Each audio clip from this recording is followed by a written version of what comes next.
Hello, everyone. I am Gertrude Sachekar. As a professional, I have the best of two worlds. On one hand, more than 20 years of experience in the financial industry, and on the other, the skills and superpowers of an associate certified coach. I specialize in leadership, emotional intelligence, and positive intelligence. Today, we are going to talk about how to overcome procrastination, some strategies for taking action and achieving goals. I'll start with an introduction, then why we procrastinate, strategies to overcome it, and then the key takeaways. Procrastination is a dirty word in many environments, work, school, home, etc. And none of us wants to admit that we sometimes, or many times, give into it. Procrastination is the act of delaying or postponing something. It comes from the Latin pro, forward, forth, or in favor of, and crastinus, of tomorrow. We all try to stop procrastinating by delegating, removing tasks from the to-do list, rationalizing their perceived importance, or facing the consequences of scrambling to meet deadlines. There are many reasons why we procrastinate. For example, we may think the task at hand will make us less happy. We underestimate how long the job will take, or what we want to do doesn't have a clear deadline. This quote from Adam Grant brought me to a halt and made me realize the true reason why I procrastinate on activities that are important to me. The task you're putting off isn't always the one you hate. It might be the one you fear, the one that's worth pursuing. I confess to procrastinating on projects that are significant to me, particularly those that seemed intimidating at the time. Procrastination, in a way, aligns with our mind's instinct to prioritize safety and avoid risks or stepping outside our comfort zone. I say, not anymore, procrastination stops here. There are 5 strategies I use to overcome procrastination. First, identify your most productive time and tackle demanding tasks first. In the book Eat That Frog by Brian Tracy, the author introduces the concept of eating the frog, which is addressing your most challenging task first, the one that could have the highest impact on your goals. The specific time for this depends on whether you are a morning, late morning, or evening person. Being a morning person, I prioritize impactful activities early to break the inertia of inaction and establish a productive rhythm. Second, acknowledge the fear. When on the brink of a breakthrough, I experience an, oh my God, this is real moment that scares the bejesus out of me to the point of interrupting my flow. I learned that this is a normal reaction. During such moments, I take a short break, breathe, and come back to my center. I then focus on the very next step, the next line to read or write, the next document to open, etc. The more we increase our awareness, the less frequent we have to break our flow because of fear. Consistent practice is key. Third, take consistent, manageable steps towards your goal.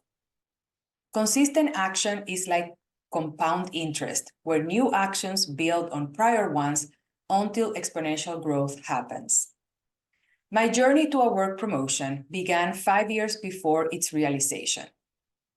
I'm a natural learner and achiever, so I'm an avid reader, I set goals, and I'm constantly looking for ways to improve.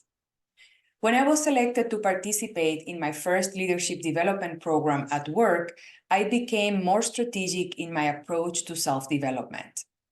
Every Saturday morning, I had a meeting with myself for about 1 hour where I would review my development plan, track progress, and prioritize the actions I had set for myself. I didn't see any relevant changes in the first few months, and I kept going. When someone senior to me on my team retired the following year, I was ready and took on her responsibilities. I was one more managing a team, this time of more senior people. What I had been working on every Saturday morning started to click, and I saw some progress. I didn't stop. Each job I got afterwards had increased scope until I officially got the promotion to the level I had already been operating at. Number 4, set a deadline. Projects without defined deadlines foster procrastination. We tend to think there is more time to accomplish them, so we are more likely to put off the work entirely. A few years ago, my blood test results made me realize that I needed to change my eating habits and shed a few pounds. I gave myself 4 months to lose weight. That meant that I had to start on day 1 of 120 if I wanted to meet my deadline. Without a due date, I would not have started any immediate action because my brain would have thought, why rush? We have plenty of time. And number 5, consider a minimum viable product. This is a popular concept in the software development world. It means that the first iteration of a product or service may not have all the bells and whistles.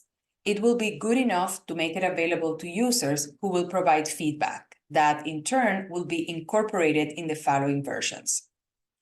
When I began writing articles, they were basic with minimal formatting. Learning and incorporating feedback over time improved content, format, and flow. This approach allowed me to learn, share relevant content, and experience a sense of purpose and accomplishment. Otherwise, I would still be learning and preparing to have a perfect article every time, unpublished. Procrastination serves as yet another defense mechanism our brain employs to ensure our safety and survival. The good news is that we can override that program by consistently taking action, even small steps. Over time, these actions build on each other, and before we know it, we have made it to that next milestone in our journey. We will procrastinate.